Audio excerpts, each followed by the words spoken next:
y'all, how's it going? It's Swaybae, and today we have another deep dive on our minion shakeup. This time we are talking about beasts.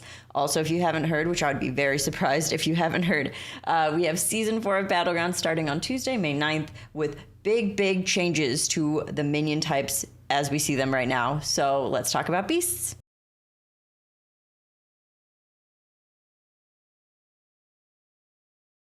Okay, just really quick, in case you did miss it, if you click on the top right now, that will take you to the overall announcements video. And we did kind of talk about everything very briefly in that video. It's a good overview video. But this one, we are specifically going to be talking about beasts. So what's changed? So before we get into the new things, let's talk about what will be leaving us from beasts. This is a big change. Alley Cat is going away. Alley Cat was that 1/1 cat that summoned another one.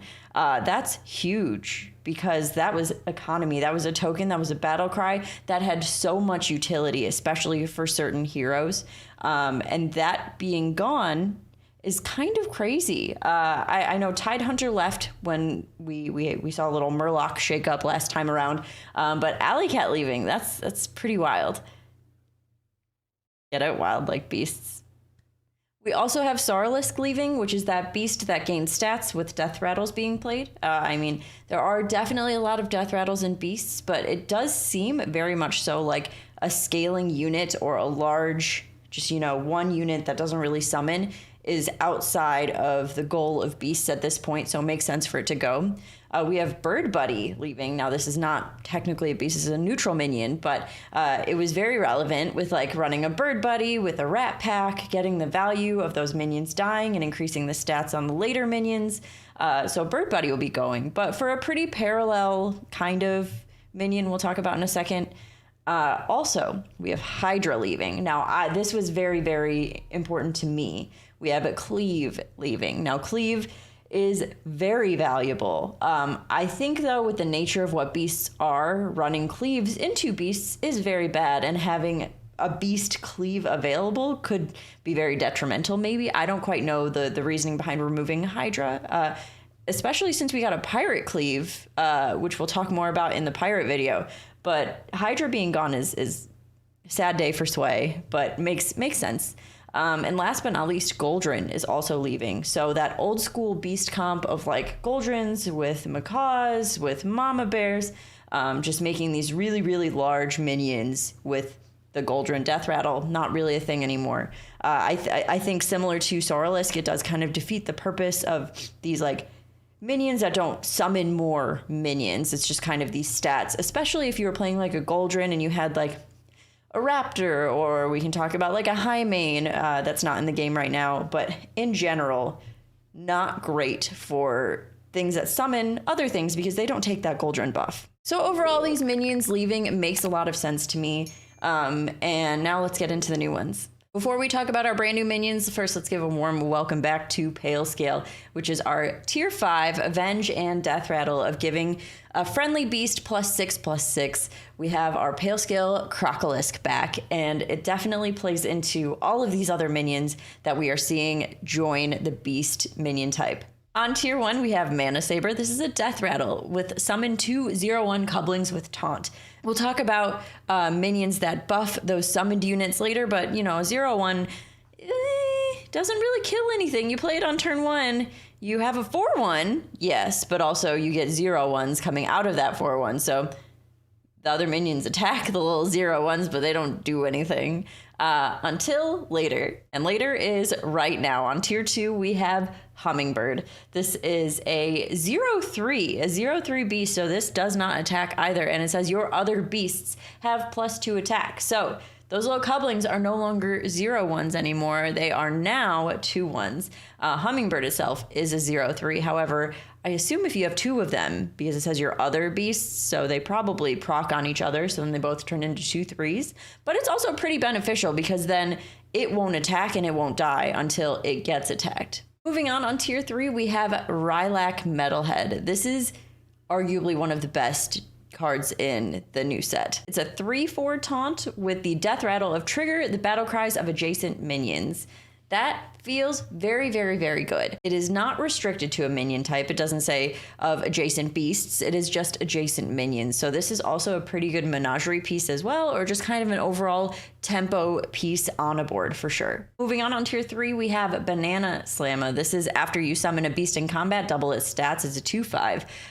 So absolutely, that was kind of the parallel to Bird Buddy that I was talking about. Doubling the stats is fantastic. We do have those zero attack units, but Hummingbird is helpful in that +2 attack, and doubling stats is great. So similar to buffing, definitely something you want to run at the back of the board, of course, because you want to summon those units and get the value from Banana Slamma, but it feels fantastic. I think this is going to be a really, really good piece for beasts.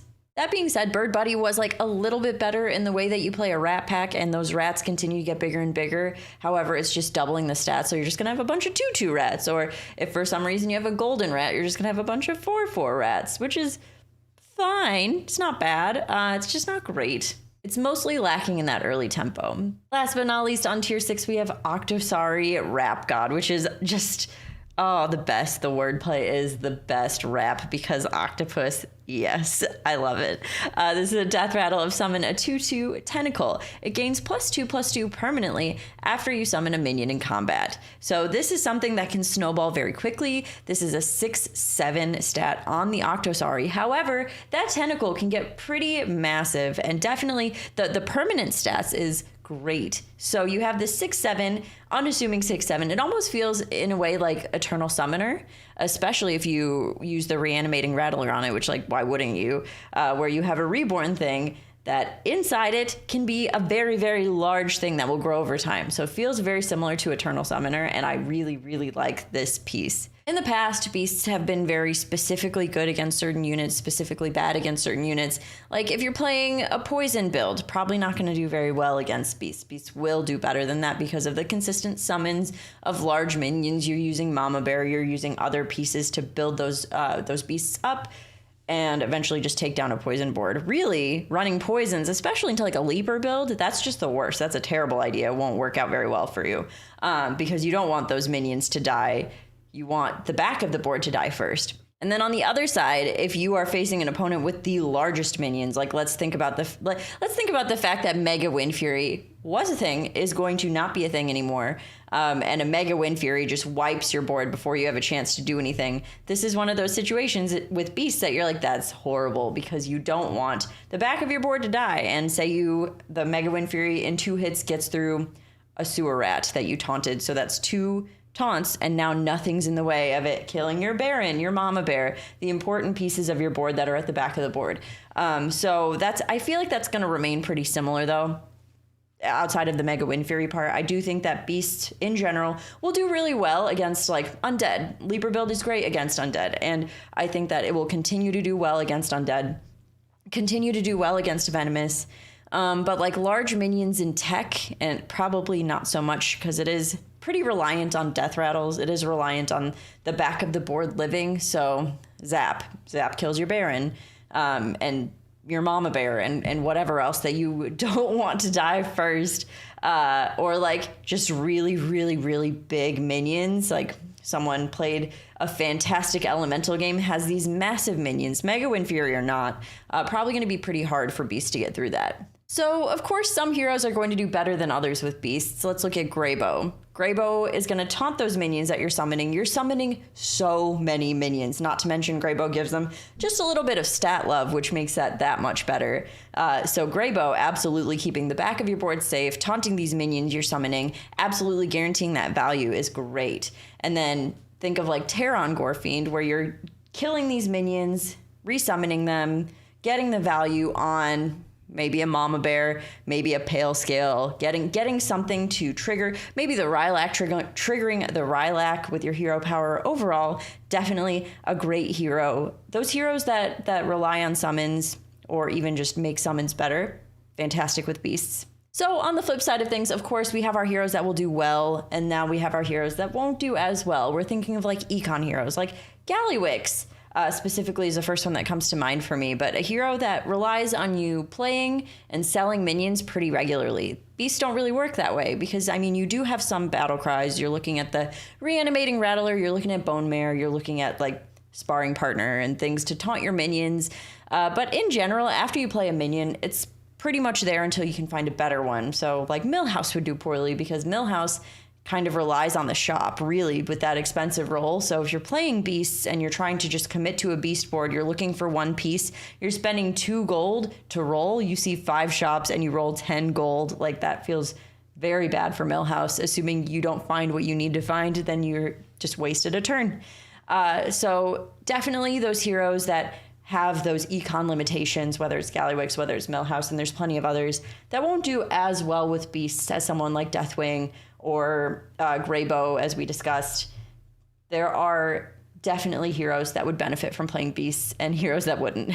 Overall, I'm pretty excited to play beasts. I think that they were already heading in this death rattle direction. I mean, they have been for a really long time. I'm excited to see Pale Scale back. I will be playing the butts out of Octosari. I'm very excited for Octosari. Excited to see what we can do with this death rattle of summoning a 2/2 tentacle. I think it's going to be really fun. Let me know your thoughts on beasts. Let me know what you're excited for, and we'll see you tomorrow for the next minion type. Thanks so much for watching. Bye, everyone.